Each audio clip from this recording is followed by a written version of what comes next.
करो। 5 मीटर नहीं चलेगा, 5 मीटर नहीं चलेगा। नीतीश कुमार इस पब्लिक को खून को चूसने का काम इस बिहार सरकार के द्वारा जो किया जा रहा है, उसके विरोध में हम लोग एक दिवसीय धरना पर बैठे हुए हैं। इस स्मार्ट मीटर के नाम पे हमारे गांव के, हमारे इस बिहार के भोली भाली जनता का खून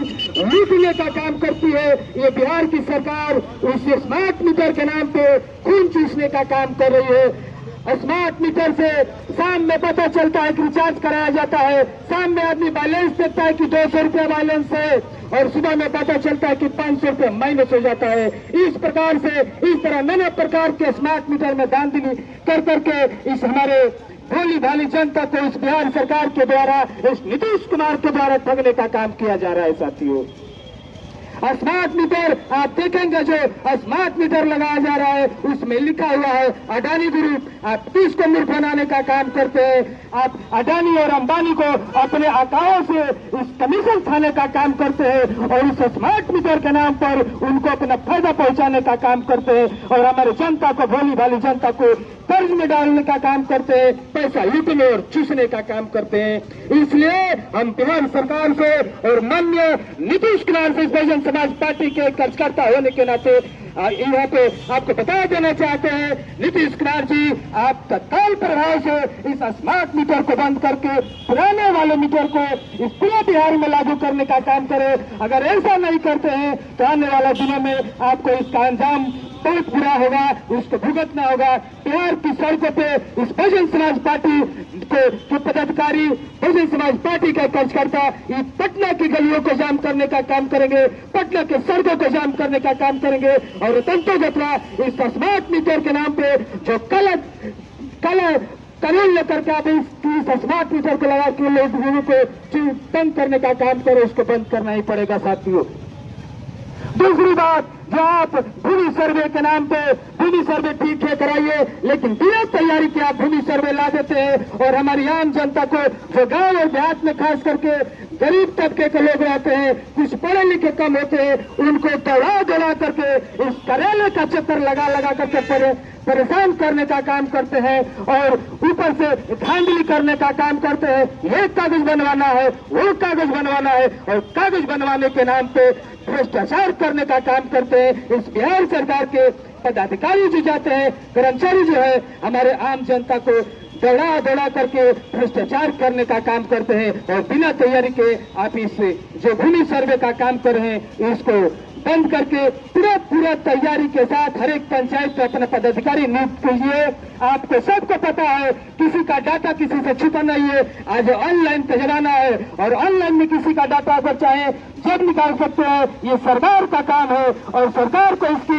जवाबदेही होनी चाहिए कि सारे लोगों को कागजात बना करके वो खुद थे और तब जाकर के सर्वे कराने का काम करे। नहीं तो गरीब जनता को दौड़ा करके ऑफिस का चक्कर लगा करके, दफ्तर का चक्कर लगा करके लोगों को परेशान करने का काम बंद करे सरकार।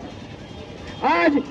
किसी भी दुख, किसी भी लड़ाई को हमेशा लड़ने के लिए गरीबों, मजलूमों, शोषितों, पिछड़ों सब को लड़ाई लड़ने के लिए बहुजन समाज पार्टी हमेशा तत्पर रहती है, जैसे हमेशा तत्पर रही है और हमेशा रहेगी। साथियों, और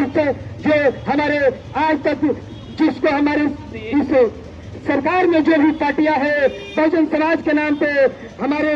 समाज को भला करने के नाम पे, संविधान बचाने के नाम पे, आरक्षण बचाने के नाम पे वोट तो लेने का काम करती है, मगर जब आरक्षण बचाने का काम आता है, जब संविधान बचाने का समय आता है तो ये अपने हाथों में चूड़ियां पहन लेते हैं और चुपचाप बैठ कर अपने घर में बैठ जाते हैं। हमारे आरक्षण के खिलाफ कोई भी मनवादी पार्टी या कोई भी हो हमारे बचाने का नाम नहीं लेती है। आपने पिछले चुनाव में देखा होगा कि हम आरक्षण बचाएंगे, हम संविधान बचाएंगे, और जो हमारे संविधान में को छेड़छाड़ करके हमारे आरक्षण में क्रीमी लेयर का करके कानून लाया गया, वर्गीकरण का कानून लाया गया। तो जो संविधान बचाने वाले लोग थे, जो आरक्षण बचाने वाले लोग थे, उनके मुंह में घी और दही जम गया था। कोई भी आज तक एक शब्द बोलने का काम नहीं किया और इस आरक्षण और क्रीमी लेयर पर भी कोई बोलने का काम किया तो हमारी एक लौटी लोकप्रिय नेता बहुजन समाज पार्टी के राष्ट्रीय अध्यक्षा बहन कुमारी मायावती ने पहली बार आवाज उठाने का काम किया। तो साथियों,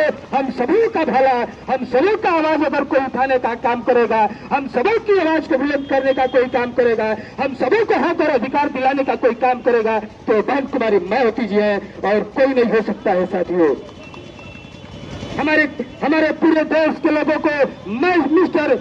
राहुल गांधी जी, हम तो नहीं जानते, लोग कहते हैं 55 साल के युवा है। 55 साल में कोई युवा तो हमको नहीं लगता है कि होता है, मगर पहला युवा जो है वो 55 साल के राहुल गांधी है। पूरे देश में लाल लाल किताब लेकर के घूमे आरक्षण बचाने के नाम पर, लेकिन आज तक हमारे आरक्षण को लूटा जा रहा है, हमारे शेड्यूल कास्ट के लोगों को बांटने का, आपस में लड़ाने का काम किया जा रहा है। उस पर आज तक मिस्टर राहुल गांधी ने एक शब्द भी नहीं बोला और उल्टा आरक्षण बचाने के नाम पर तो वोट लिया, हमारे सीधे साधे भोले दलित समाज के लोगों को गुमराह करने का काम किया। वोट हमारा समाज उनको दिया कि हमारे आरक्षण का ही, हमारे संविधान की सुरक्षा करेंगे, मगर इसका उल्टा वही राहुल गांधी विदेश में जाते हैं, अमेरिका में जाते हैं तो वहां पर जाकर के कहते हैं कि हमारा समय जब आएगा तो हम इस आरक्षण को खत्म करने का करो।